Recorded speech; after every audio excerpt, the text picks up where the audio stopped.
السلام علیکم ورحمۃ اللہ وبرکاتہ۔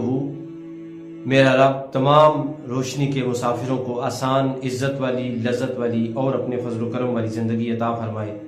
آمین۔ پروگرام روشنی کے سفر میں آج ہم بات کریں گے کہ اپنی زندگی میں مقصد کیسے حاصل کیا جا سکتا ہے۔ تو آپ سب پیدل جب چلتے ہیں تو آپ نے دیکھا ہوگا کئی لوگ ٹھوکر کھا کے گر پڑتے ہیں۔ کیوں؟ اس لیے کہ وہ اپنی نگاہوں کو مستقلاً سامنے نہیں رکھتے، دائیں بائیں کی چیزیں انہیں اپنی طرف متوجہ کرتی ہیں،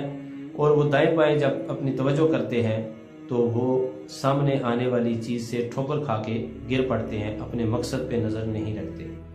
سائیکل چلانے والے، موٹر سائیکل چلانے والے، گاڑی چلانے والے، جو بھی ہے، ڈرائیور جس وقت گاڑی چلا رہا ہے اور روڈ پر نظر رکھے ہوئے ہے تو اس کی گاڑی ٹھیک ٹھاک چلتی ہے، مگر جو ہی اس کی توجہ دائیں بائیں ہوتی ہے یا اس کی توجہ ہٹتی ہے تو آپ نے دیکھا کئی دفعہ ایکسیڈنٹ ہو جاتے ہیں اور حادثے ہو جاتے ہیں، اور لوگ اپنی زندگی بھی ہار جاتے ہیں، زخمی ہو جاتے ہیں،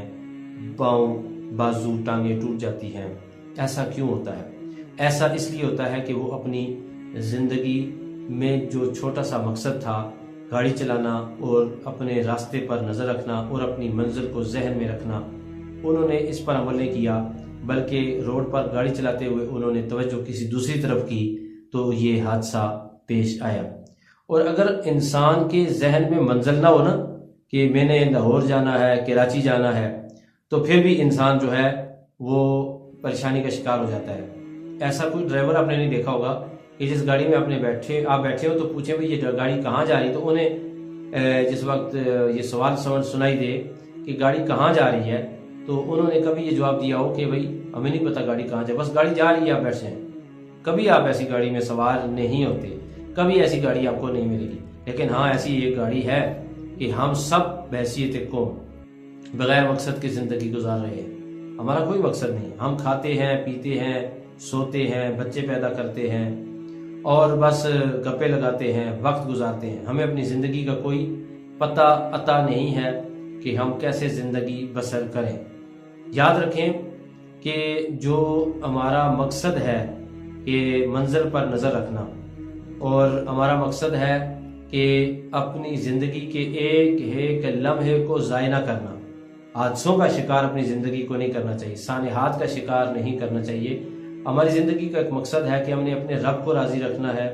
ہم نے اپنے پیارے رسول پاک صلی اللہ علیہ وآلہ وسلم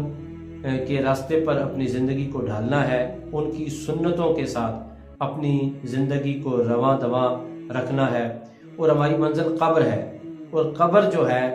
وہ ایک ایسا گھر ہے جس میں جانے کے لیے ہمیں پہلے سے تیاری کرنی ہوتی ہے، پہلے سے وہاں پہ ہریالی لگانی ہوتی ہے، باغ لگانے ہوتے ہیں، پھول لگانے ہوتے ہیں، اور اپنے لیے گاؤں تکیے وہاں بھیجنے ہوتے ہیں، وہاں ٹھنڈی ہواؤں کا بندوبست کرنا ہوتا ہے، اور وہاں پہ گرمی اور سردی سے بے نیاز ایک ایسے ماحول کو بھیجنا ہوتا ہے، اور اللہ سے مانگنا ہوتا ہے کہ جو جنت کا ماحول ہے، خوشبوؤں کا انتظام کرنا پڑتا ہے وہاں پر قبر کی تنگی سے بچنے کے لیے اس کی وسعت کا انتظام کرنا ہوتا ہے۔ تو یہ سب تب ہوتا ہے جب ہم زندگی میں اپنے مقصد پر نظر رکھیں گے اور ہر لمحہ اس لذت اور سرشاری میں گزاریں گے کہ ہر لمحہ جو گزر رہا ہے ہم اپنے رب سے ملاقات کے لیے اس کے قریب ہو رہے ہیں، ہم قبر میں جا رہے ہیں، ہم اصل گھر کے اندر جانے کے لیے دن رات تیزی سے سفر کر رہے ہیں، اور ہم اللہ سے ملاقات کریں گے۔ ہمارے سامنے چہرہ رسول ہوگا صلی اللہ علیہ وسلم، جس وقت سوال پوچھا جائے گا ما کنت تقول فی حق ھذا الرجل، تو ہم ان سوالوں کے جواب دینے کے لیے بھی تیار ہیں کہ من ربک کا، ما دینک کا، اور ہم قبر کے اندر لیٹنے کے لیے بھی تیار ہیں۔ ہمیں پتہ ہے، ہونا چاہیے کہ ہم ایسی زندگی بسر کر رہے ہیں، انشاءاللہ اس زندگی کے بعد قبر کا اندھیرا نہیں ہے، قبر میں سانپ نہیں ہے، قبر میں بچھو نہیں ہے، قبر میں تکلیف نہیں ہے، آگ نہیں ہے، کوئی بھی تنگی نہیں ہے، اللہ کا رحم برسے گا۔ ہم با مقصد زندگی گزار رہے ہیں تو دل کے اندر خود ہی آواز آتی ہے اپنے رب کی طرف سے، رحمت کی، کہ ہاں تو درست سمت سفر کر رہا ہے، اور تیری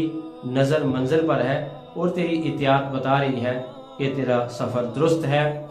دوستو، روشنی کا یہ سفر دراصل ہم اپنی کامیابی کو سمیٹنے کی کوشش میں مصروف ہیں۔ اللہ تعالیٰ اس سفر میں ہم سب کو کامیابی عطا فرمائے۔ اللہ اپنی رضا کے لیے زندگی کا ہر لمحہ جینے کی توفیق عطا فرمائے۔ اپنے پیارے رسول پاک صلی اللہ علیہ وآلہ وسلم کی جو زندگی ہے اس طرز پر، آپ کی سنت مبارکہ پر عمل کرنے کی توفیق عطا فرمائے صلی اللہ علیہ وآلہ وسلم۔ میرا رب آپ کو اور مجھے مرتے دم ایمان، کلمہ، آسان موت اور آخرت میں آقا علیہ السلام کی شفاعت نصیب فرمائے۔ آمین۔ وآخر دعوانا ان الحمد للہ۔